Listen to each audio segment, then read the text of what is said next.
欢迎来到新兴消息频道，请订阅频道，所以大家不要错过当天最热门的新闻。我们今天的时事通讯包括以下内容：追风者李沁、王一博角色首播口碑出炉，观众的打分评价出奇一致。追风者的2位败笔演员，换掉他们，这部大剧就近乎完美。终于等到了，央视的追风者开播啦！这部谍战剧一上线就轻松突破了1的收视率，连热播剧《与凤航》都被压得死死的，真是太厉害了。这部追风者不同于以往的谍战剧，男主角的成长经历更能引起观众的共鸣。毕竟我们已经看腻了其他剧中男主角做作的状态，特工、卧底这些设定也不再新鲜。如今的国产剧只有贴近生活，才有可能开创出一条新路。这部新剧的制作也相当用心，大部分场景和服装都保留了生活的痕迹，不像其他剧作里的建筑和衣服那样太过干净和崭新，让人一下子就产生了代入感。当然，谍战剧能够吸引观众目光的关键还在于演员的表现。让我们看看谁的演技最棒，谁又是整部剧中的败笔。相信很多人和我一样，带着对王一博的审判态度来追剧，结果发现这部剧真的很精彩。在这部谍战剧中，王一博改变了之前酷酷的形象，扮演了一个再普通不过的穷小子。尤其是穿着破棉袄去刷牙洗脸的那一幕，一下子就让人忘记了王一博是个流量明星。除了形象的突破，他的演技也越来越出色。比如醉酒的场景，他为若来歪歪扭扭地倚在朋友身上，表演非常到位。一开始他还卖关子，但最后忍不住掏出入职通知。他念出每句话时都洋溢着甜蜜的胜利感，让观众的心也完全放下了。看起来这次王一博可以靠实力扛住这部剧了。不仅如此，还有2位老戏骨为剧中贡献了出色的演技。第一位是王学垠，他一出场，你就知道他的身份非同寻常。他的形象沉稳老练，深不可测，给观众留下了强烈的印象。尽管他的戏份不多，但每次的动作举止都透露着一种运筹帷幄的气度。他的气场也能自如地收放。比如去沈图南家参加酒会时，他脸上始终带着微笑，仿佛自己并不是背后操纵风云的人物。真正的演技派就是不需要刻意演，他站在哪里，哪里就是一台戏。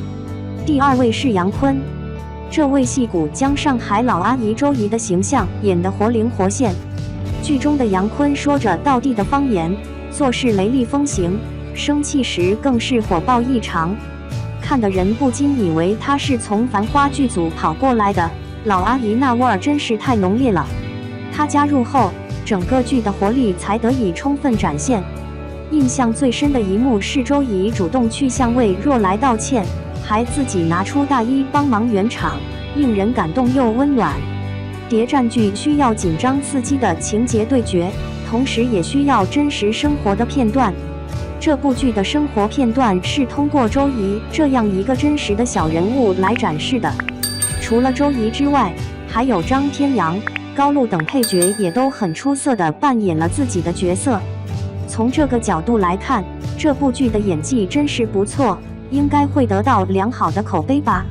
不过，我们可不能太早开心，因为这部好剧被2位演技差的演员拖了后腿。先说女主李沁，她扮演的沈静真是一位地下党女同志，本来应该是一个英勇威武的角色，但一场哭戏却让观众大失所望。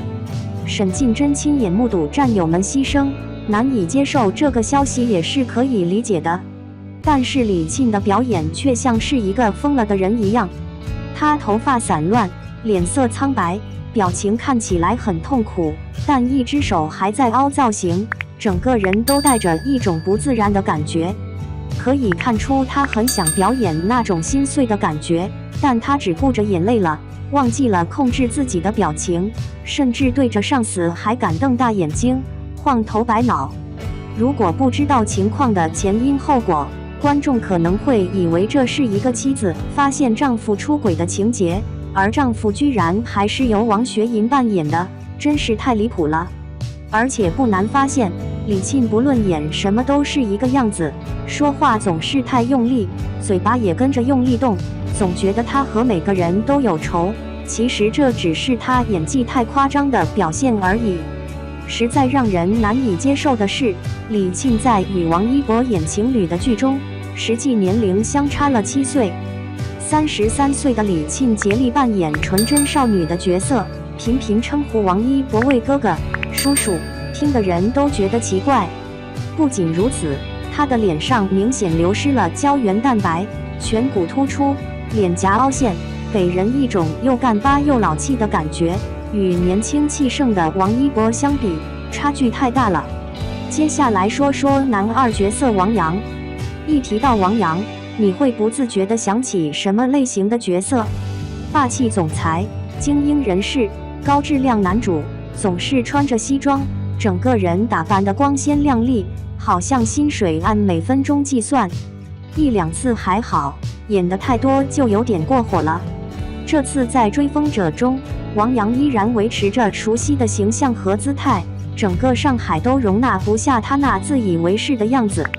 而且他的表演方式也太刻板了，整个人故意放松地靠在沙发上，一边挑起眉毛，一边歪着嘴，摆出一副高高在上的姿态，让观众忍不住想冲进屏幕踢他一脚，简直太过油腻了。追风者的上线时机非常巧妙，与凤航的口碑开始下滑，其他国产剧又没有实力与之匹敌。在这个时候，这部谍战剧的出现恰好填补了空缺，满足了观众追剧的需求。这部剧几乎可以说是超级棒，剧情安排得非常到位，节奏也极好，让人忍不住对接下来会发生什么充满了好奇。演员们在演技方面也非常给力，特别是王一博，他把小人物的内心世界演绎得非常出色，完全不受偶像包袱的束缚，真让观众们刮目相看。配角的选择也非常出色，老一辈戏骨和新生代实力派们的演技都相当了得，让剧中的角色形象丰满而生动。可惜的是，就像每部剧都会有搅局者一样，这部剧中的王阳和李沁的表现并不够理想，如果能把他们换掉，那就真的是完美了。不过好在剧刚开始播出没多久，也许后面他们的表现会有所改善。你打算继续追剧吗？